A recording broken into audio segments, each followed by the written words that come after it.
Buenas tardes, ¿me escuchan? Sí, doctora.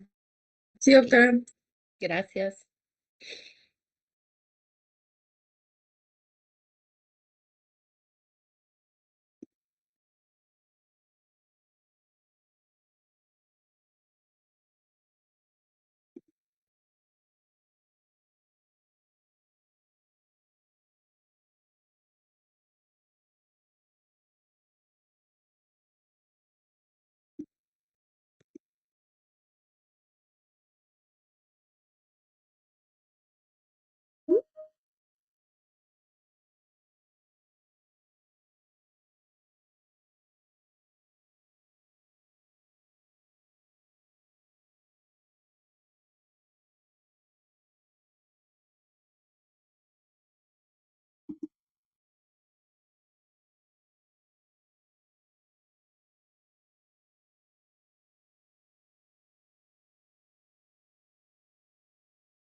Ok, hoy estamos las dos clases. Ayer logré equipararlas, ya están al mismo ritmo.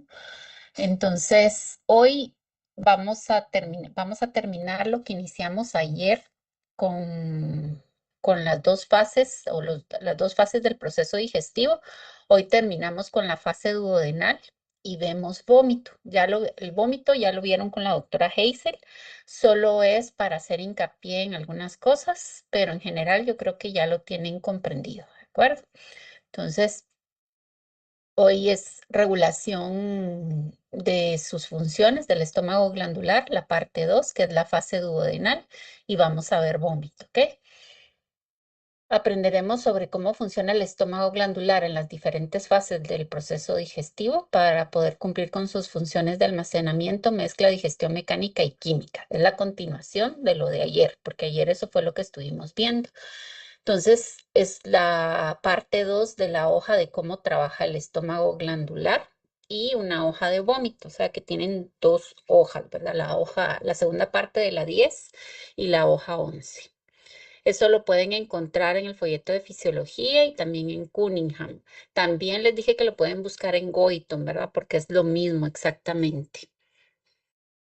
El objetivo que se pretende es que analices cómo se regula el funcionamiento del estómago glandular en las diferentes fases gastrointestinales para poder cumplir con sus funciones de almacenamiento, mezcla, digestión mecánica y química. ¿Y qué diferencia hay con las mismas funciones en aves? Porque vamos a ver la parte de aves. También debes comprender todos los eventos que pueden defender el, el tracto gastrointestinal y uno de ellos es el vómito. Ahí me faltó, me quedé a medias. ¿Ok?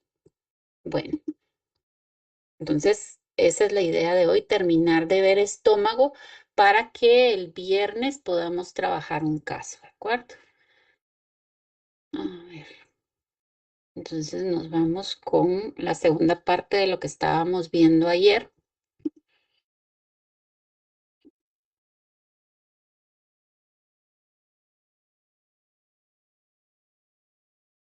Y estamos en estómago o abomazo. Acuérdense que el estómago glandular es lo mismo que el abomazo en el rumiante, ¿verdad? Funcionan exactamente igual, porque el abomazo es el estómago verdadero. Entonces vamos a ver la regulación de la función del estómago glandular. La parte 2 que es, nos quedó pendiente la fase duodenal de esa regulación del estómago y lo que es la molleja, no solo la molleja, porque vamos a ver que hay tres estructuras que cumplen con la misma función que cumple el estómago glandular, ¿ok? Entonces, vamos a la fase duodenal. Ustedes tienen su dibujo. Ahí está presente en el dibujo el mismo estómago que hicimos ayer. Pueden hacerle pueden pintar para ubicarse o lo pueden dejar así. Por mí no hay problema, ya lo tienen en los otros. El asunto es que se ubiquen y sepan de qué parte de la mucosa estamos hablando y de qué parte proximal o distal cuando estamos hablando de motilidad. ¿Ok? Entonces ahí tienen su estomaguito. Pueden aumentar o alargar el intestino para que les sea más fácil ubicar las hormonas y los estímulos que vamos a estar viendo, ¿ok? Entonces, lo primero es la fase duodenal, al igual que la fase cefálica y al igual que la fase gástrica, pues va a recibir estímulos y va a haber un arco reflejo que va a dar una respuesta al final y estamos hablando de la respuesta que va a tener el estómago a la información que le está mandando el intestino. Es decir, que cuando acá ingresa el alimento, y eso es lo que tienen que tener claro, cuando hablamos de fase duodenal, es que el alimento está ingresando al intestino. Entonces pueden agregar ahí el bolo que está ingresando, ya no es bolo, sino que es el quimo, ¿verdad? Está ingresando a intestino, lo pueden dibujar para acordarse y ese va a ser el estímulo, ¿ok? Hablando de la parte nerviosa y va a ser estímulo también para la producción hormonal, es decir, para que haya un efecto de las hormonas que produce el intestino que van a ir a informar al estómago. Entonces, los estímulos se dan en intestino, pero estamos hablando de la respuesta que va a tener el estómago a esa información que le está llegando desde el intestino. ¿Estamos claros ahí? Que los estímulos se dan acá y de quien estamos hablando de la respuesta es de estómago. Porque al igual que el estómago, hay otros órganos que van a dar respuesta, pero ahorita estamos enfocados en estómago. ¿Qué ocurre con él cuando llega el bolo al intestino? ¿Si estamos claros ahí o hay alguna duda? Así como vimos la cefálica, así como vimos la gastrointestinal. ¿Alguien tiene duda acá? ¿O estamos claros? Está claro. Está claro, ok. Bueno, entonces vamos a continuar y entonces tenemos que recordar que el intestino tiene una capa mucosa también, ¿ok? Esta capa mucosa, además de tener las microvellosidades de las que siempre les hablan para absorber, también tiene receptores, ¿ok? Para poder enviar información al sistema nervioso central. Además, le envían información a los plexos, igual que lo hacía el estómago, ¿verdad? Y esos plexos pueden responder inmediatamente, pero también viene información desde el sistema nervioso central. Entonces, acuérdense que hay receptores.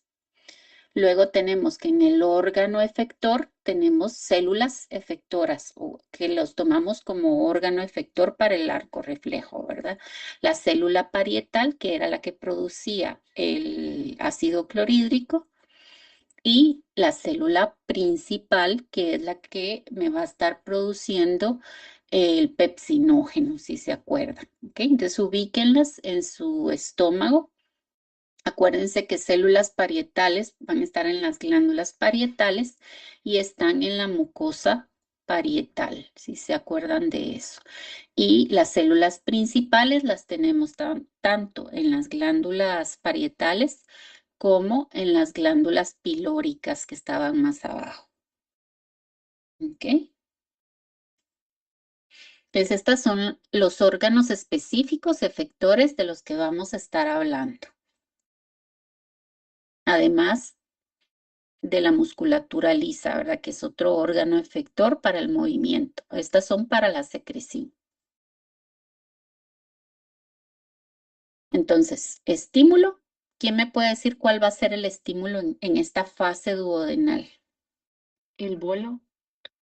Ya no se llama El bolo. quimo, es el quimo ingresando intestino. Exactamente, ese va a ser el estímulo, ¿ok? El quimo. Ya no lo llamamos bolo, sino que lo llamamos quimo porque ya pasó por estómago, ya se mezcló con los ácidos y entonces ya viene más digerido que el caso del bolo, ¿verdad? Bolo era el alimento que provenía de la boca hacia el estómago. Una vez sale del estómago, ya se le conoce como quimo.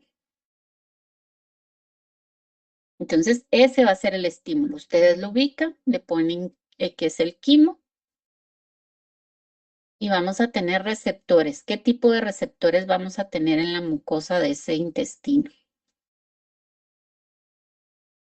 Osmoreceptores o quimioreceptores. Ajá, osmo, ¿verdad? Son parte de los quimioreceptores. En general podemos hablar de quimioreceptores y mecanorreceptores porque también el estiramiento de esas paredes va a informar que está llegando ese quimo, ¿ok? Entonces pueden ponerlos en general. Ya ustedes saben que si están hablando de osmolaridad son osmoreceptores, si están hablando de pH son quimioreceptores en general, no tienen un nombre, pero ustedes ya los manejan.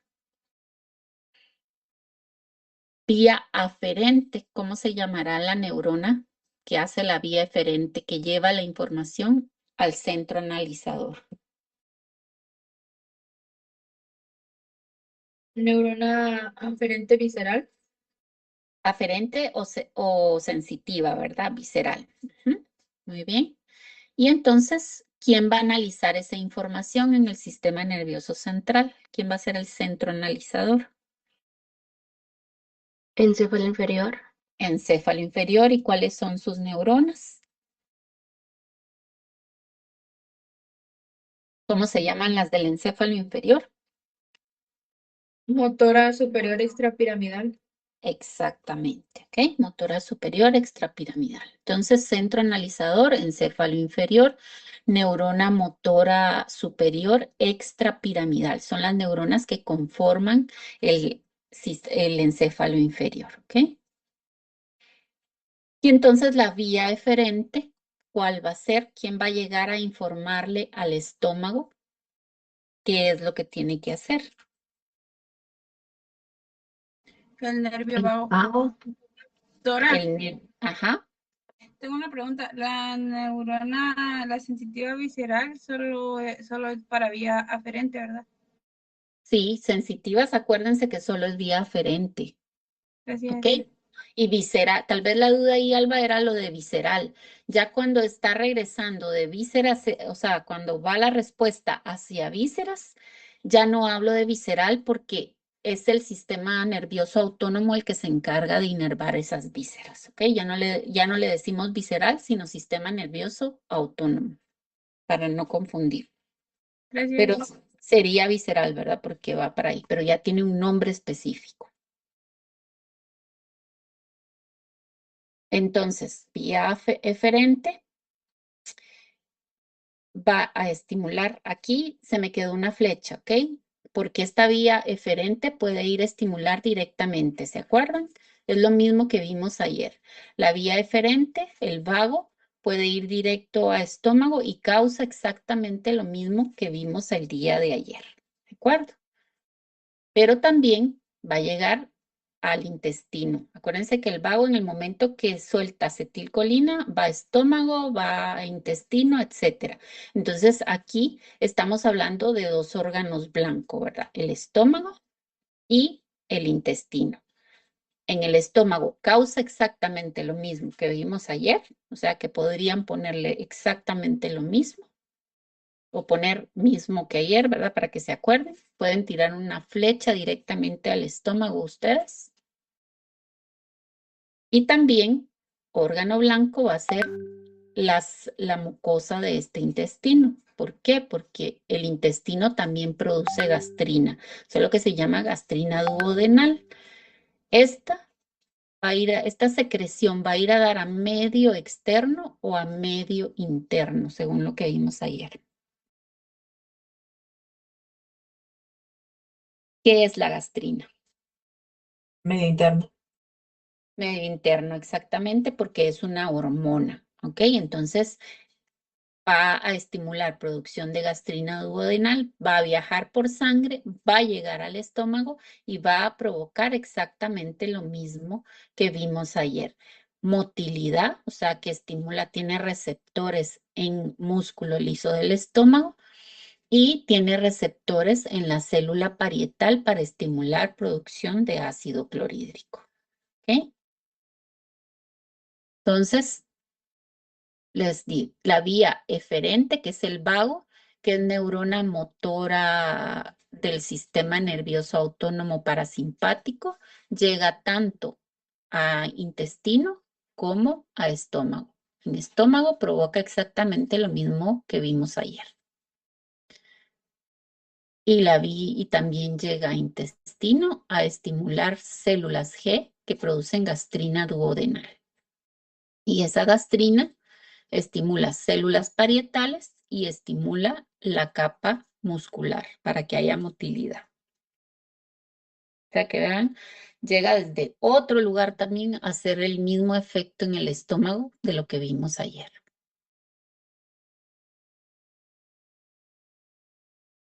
Borro estas para no hacernos bolas con tanta flecha. Y entonces pongo otros estímulos que va a estar recibiendo el intestino. Y vean que aquí en intestino es donde más hormonas se producen, si se dan cuenta, ¿ok? Porque ayer hablamos de gastrina, se habló de un mensajero que no es hormona, que es la histamina, pero vean cuántas hormonas se producen en el intestino a consecuencia de estímulos dados por el quimo como tal. Es decir, que las células del intestino tienen receptores que captan directamente la información del quimo. Saben cuándo hay grasa, cuándo hay carbohidratos, cuándo hay proteína, cómo está ese pH y cómo está la osmolaridad.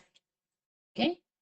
Entonces, ¿qué va a causar cada uno de ellos en esas células del intestino? Vamos a tener la grasa y una alta osmolaridad van a hacer que se produzca. Esta CCK es la colecistoquinina. Creo que la han oído en bioquímica, ¿verdad? La colecistoquinina o colecistocinina, como le quieran decir ustedes. Se puede decir de las dos formas. ¿Ok?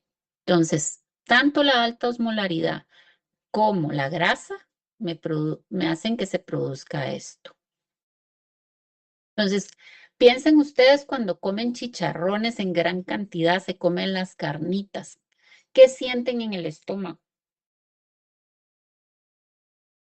¿Cómo sienten ese estómago cuando comen una gran cantidad de carnitas y de chicharrones o comen mucha grasa? Los, ¿cómo es? El espagueti que se comieron tenía mucha grasa. ¿Cómo sienten el estómago ustedes? Nunca les ha pasado. Embotados. Ajá, sienten pesados. ¿Por qué? Porque la colecistoquinina que se está produciendo acá es para informar que necesita tiempo el intestino para poder absorber esa grasa y quitar esa alta osmolaridad, empezar a absorber todo eso que le cayó de un sol. Entonces, ¿qué es lo que hace?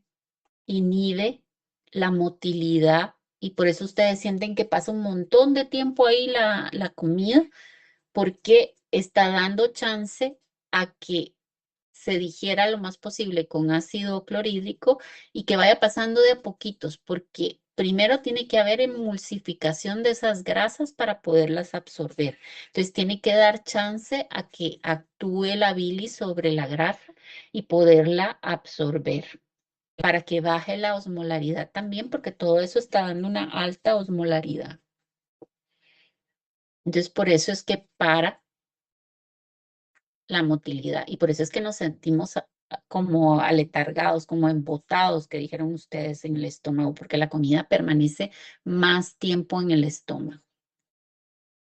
¿Ok? Entonces, eso hace la colecistoquinina y es producida por células del intestino a consecuencia de la estimulación directa de esa alta osmolaridad, o sea que tenemos osmorreceptores ahí en esas células que de una vez liberan la colecistoquinina. ¿Por dónde viaja la colecistoquinina si es una hormona? ¿Sale a la luz o se va a medio interno? Por sangre, exacto. Entonces pasa a medio interno. Es una secreción endocrina.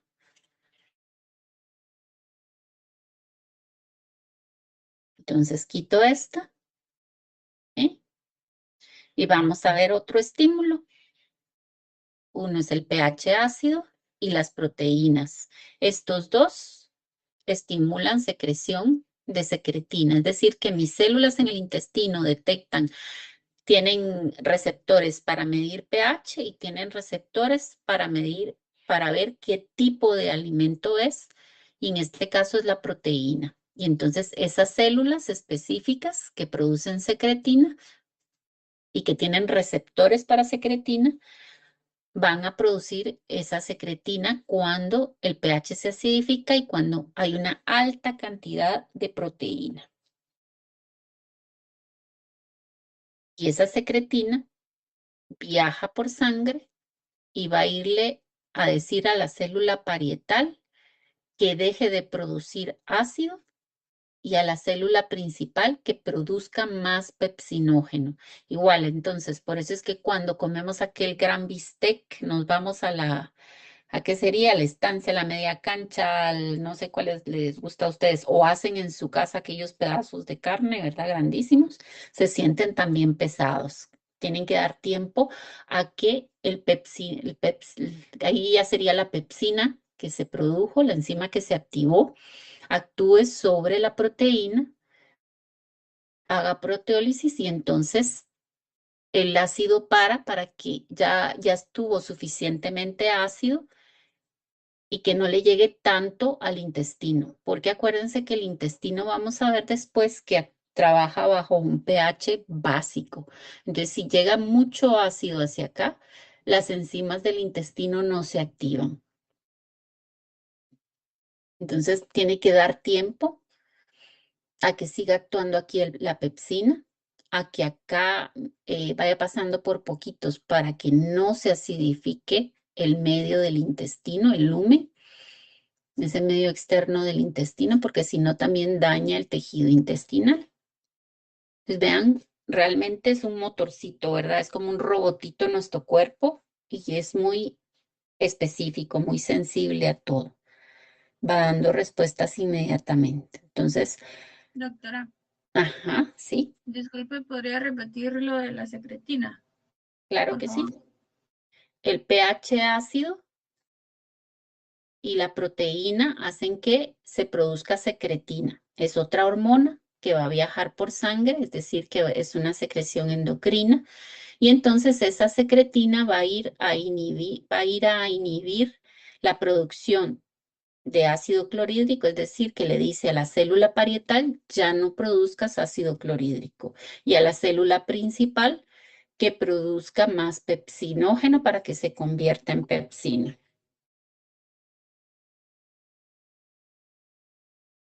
¿Ok? Y entonces, ¿para qué es esto? Porque el intestino no puede trabajar a un pH ácido. El estómago sí necesita, el pepsinógeno necesita el ácido para activarse. Las enzimas del intestino no necesitan esa producción de ácido porque si no, no pueden activarse. Necesitan trabajar a un pH básico. ¿Ok? Por eso es que para el estómago, para la motilidad, para que no llegue ese ácido al intestino. Y estimula pepsinógeno para que se convierta en pepsina y siga degradando la proteína.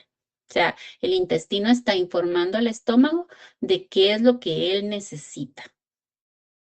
Y entonces el estómago cumple, es el órgano efector o el órgano blanco, en el caso del endocrino, ¿verdad? Es el órgano, lo conocimos como órgano blanco, y los órganos específicos blanco de la secretina son la célula parietal y la célula principal. Eso ustedes lo traen de la fisio 1. ¿Ok? Yo doy de hecho que ya lo maneja, porque sé que lo vieron con la doctora. ¿Qué es órgano blanco? ¿Cuál es el órgano secretor? Y la función que van a cumplir los órganos blancos. ¿Ok? Aquí la información no está viajando por nervios, sino que está viajando por sangre. ¿Estamos hasta ahí? Entonces vamos viendo cada estímulo qué mensajero va a producirse para que pueda saber el estómago qué es lo que tiene que hacer.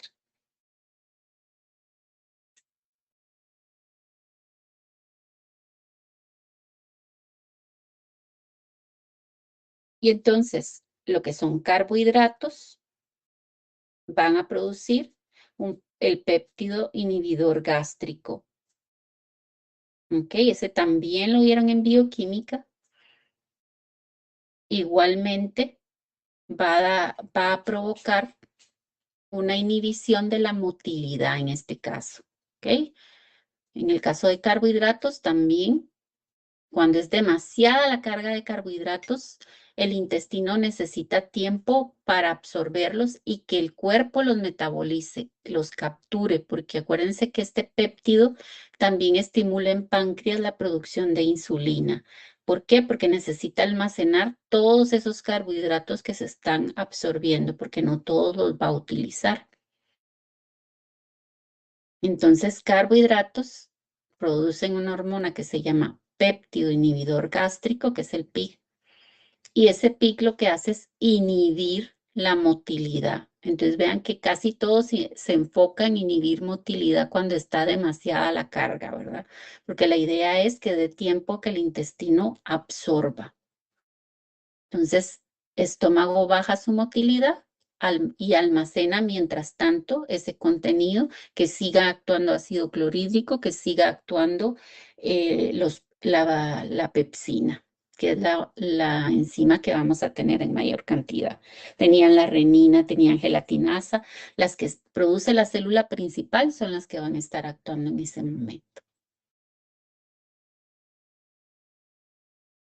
¿Estamos hasta ahí?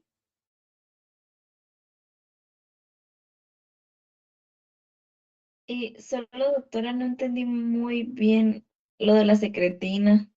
No sé ¿Qué es lo qué que era no lo que es? hacía. ¿Qué era lo que hacía? La Eso creo que no. secretina.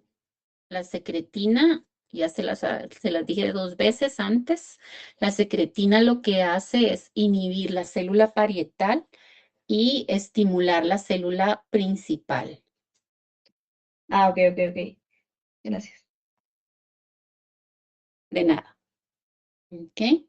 De todos modos, esto queda grabado y ustedes lo tienen en el folleto, ¿de acuerdo? Porque si no, nos vamos atrasando. Lo que yo les digo está en el folleto. Doctora, una pregunta. Ujú. Entonces, ¿el PIG actúa con lo de las células principales, dijo no? El PIC no, el PIC se libera cuando hay una alta cantidad de carbohidratos. Entonces ese PIC se libera hacia medio interno en la mucosa del intestino y va a viajar por sangre para inhibir la motilidad. ¿Ok? Lo que les decía es que en bioquímica ustedes lo vieron porque el PIC además estimula producción de insulina en el páncreas, porque la insulina es quien me ayuda a guardar o a meter los carbohidratos, principalmente glucosa, dentro de las células. Entonces, por eso es que deduzco que ustedes ya saben que es PIC, que es péptido inhibidor gástrico. ¿Ok? porque tiene que todo esto es como un relojito. Tiene que dejar que se absorban para que pueda trabajar el intestino. Si el estómago está liberando constantemente, o sea, libera de un solo todo ese contenido hacia el intestino delgado, uno, cambia su pH y dos, no va a dar tiempo a que las sustancias se absorban en el intestino. Entonces, por eso es que la mayoría, si se dan cuenta, va a inhibir motilidad. ¿De acuerdo? Si nos vamos al inicio, vean que alta osmolaridad y alta cantidad de grasa libera colecistoquinina y va a inhibir la motilidad. La secretina lo que hace es inhibir ácido clorhídrico y estimular la producción de células principales, es decir, de pepsinógeno y de todas las enzimas que produce. Es una que va a trabajar sobre las células, pero también la secretina inhibe motilidad. ¿Ok? No solo hace esto, sino que inhibe la motilidad. Eso lo tienen en su folleto. ¿Ok? Me enfoqué acá porque es de las pocas que va a tener como órgano blanco las células. ¿De acuerdo? De ahí si vemos el PIC, que es producido por la alta cantidad de carbohidratos, también lo que hace es inhibir motilidad. Es decir, colecistoquinina, secretina y PIC inhiben motilidad. La única que estimula motilidad es la gastrina, para resumirlo. ¿Ok? Y la secretina es la única entre estas tres nuevas que vimos, ¿ok? Que va a ir a actuar sobre la célula parietal y la célula principal. La gastrina, si vieron ustedes, que estimulaba secreción también. Y eso es lo que vamos a ver en un momento, cómo actúa esa gastrina en la célula. ¿Ok? ¿Estamos claros hasta acá de la fase duodenal o hay alguna duda? Aquí lo que tienen, en resumen, lo que tienen que tener claro es que cuando entra el bolo al intestino, ese bolo va a estimular no solo la parte nerviosa que ya vimos el día de ayer, ¿ok? Que no solo va a ser órgano blanco el estómago, sino que va a ser el intestino porque va a estimular la secreción de la gastrina y también para que cause el mismo efecto que causó el día de ayer en el estómago, sino que además de eso, vamos a tener la parte endocrina que va a estar informando, la va a producir el intestino, pero va a estar informando al estómago qué es lo que debe de hacer. O sea, aquí nuestro órgano blanco principal, digámoslo así, es el estómago que queremos saber qué va a hacer en cada fase, en la fase cefálica, en la fase gástrica y en la fase duodenal. ¿Ok? Solo que tenemos que tomar en cuenta que cuando ya el alimento entró al duodeno, pues entonces se está mandando información también al estómago. Eso es la diferencia, ¿de acuerdo? Tanto endocrina como, perdón, una información endocrina es lo que va a estar mandando el intestino delgado hacia el estómago. ¿Ok? No sé si estamos hasta ahí o hay alguna duda. O sea, tenemos que ya verlo en grande, no solo enfocarnos en pequeñas cosas, sino ver que tanto el nervioso como el endocrino van a tener un enfoque sobre el estómago. Y no solo sobre el estómago, sino que en el resto del tubo digestivo. Pero ahorita lo que estamos viendo es estómago. ¿De acuerdo? Si está claro. Doctora, Ajá, ¿sí? disculpe, es que yo no entendí qué hace la CCK. La O- colecistoquinina es la CCK, José. Es una hormona que va a llegar a estómago y lo que va a hacer es bloquear, va a disminuir la motilidad, va a bloquear a la capa muscular para que no haya motilidad. No sé si estamos ahí, José. Sí, doctor, creo que sí. Ok. Cada hormona tiene una función. Tienen un cuadro en el folleto que les dice qué hace cada hormona. ¿Sí, Chelsea? Una pregunta, doctora. La colecistoquinina y el PIG ambos inhiben motilidad, pero el PIG es estimulado por los carbohidratos. Exactamente. ¿Y la colecistoquinina? Y la colecistoquinina por la alta osmolaridad Ah, y la grasa. ok, gracias. ¿Ok? Ustedes encuentran ahí en el folleto quién produce y cuál va a ser su acción. ¿Ok?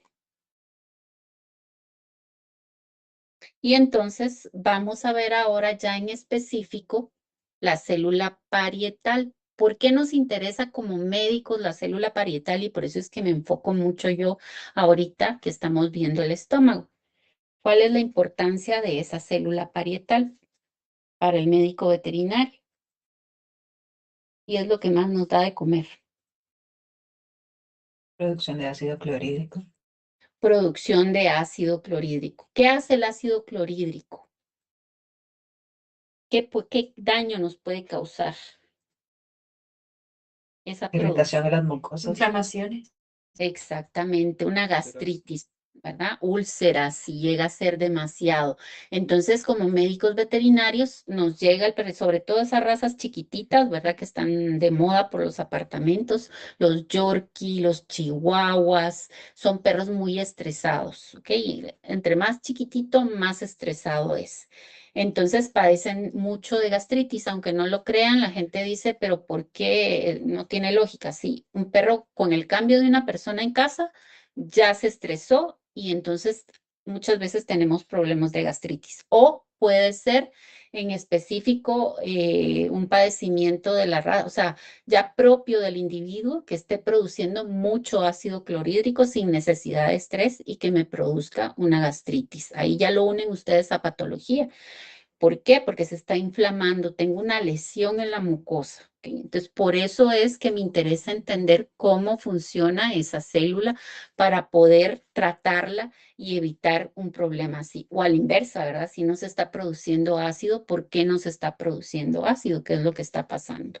Entonces, vamos a agarrar de nuestro estómago. Ustedes tienen en su hoja estas dos imágenes que tengo acá. ¿Ok? Tienen las dos imágenes y entonces ahí les pido varias cosas. ¿Por qué? Porque necesito que entendamos dónde estamos ubicados para saber qué es lo que estamos haciendo. Si no, nos perdemos. Entonces es un repaso de la histología antes de decirles cómo funciona y esto prácticamente, esta ecuación la vimos el semestre pasado también. ¿Ok? La estuvimos viendo porque es la conversión de CO2 en ácido carbónico o de ácido carbónico en CO2 y agua. Y lo vamos a ver también en respiratorio, esa ecuación. ¿Ok? Entonces, necesito que se ubiquen. Vamos a agarrar el estómago entonces y vamos a sacar una glándula y una glándula de la región parietal. ¿Ok? Y es lo que estamos sacando. ¿Por qué? Porque es donde se produce ácido clorhídrico. Entonces tengo mi glándula, es esta que está acá, y esa glándula está formada por un montón de células. ¿Ok?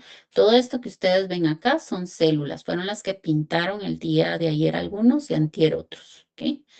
Esa es una glándula. Luego aquí, ¿qué es lo que tienen? Que casi no se ve. Píntenlo para acordarse. Esto es un vaso sanguíneo, es un capilar. ¿Ok?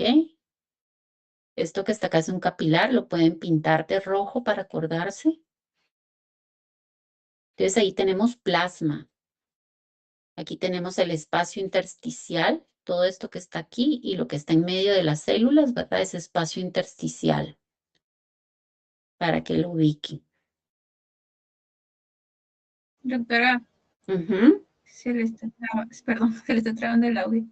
Se está trabando. Voy a ver si se cambió de... Solo déjenme salir un momento, voy a ver si se cambió de red. No, tengo la misma red. Y no, doctora, la verdad es que a mí no se me está trabando. No, entonces, Alba, ¿es a Sí, a mí usted? tampoco. Sí, a mí tampoco. Ay, gracias, porque ya dije otra vez el internet. Me voy a pelear con los de internet. Espérenme, solo voy a bajar la lista de asistencia. Aprovechando que me salí.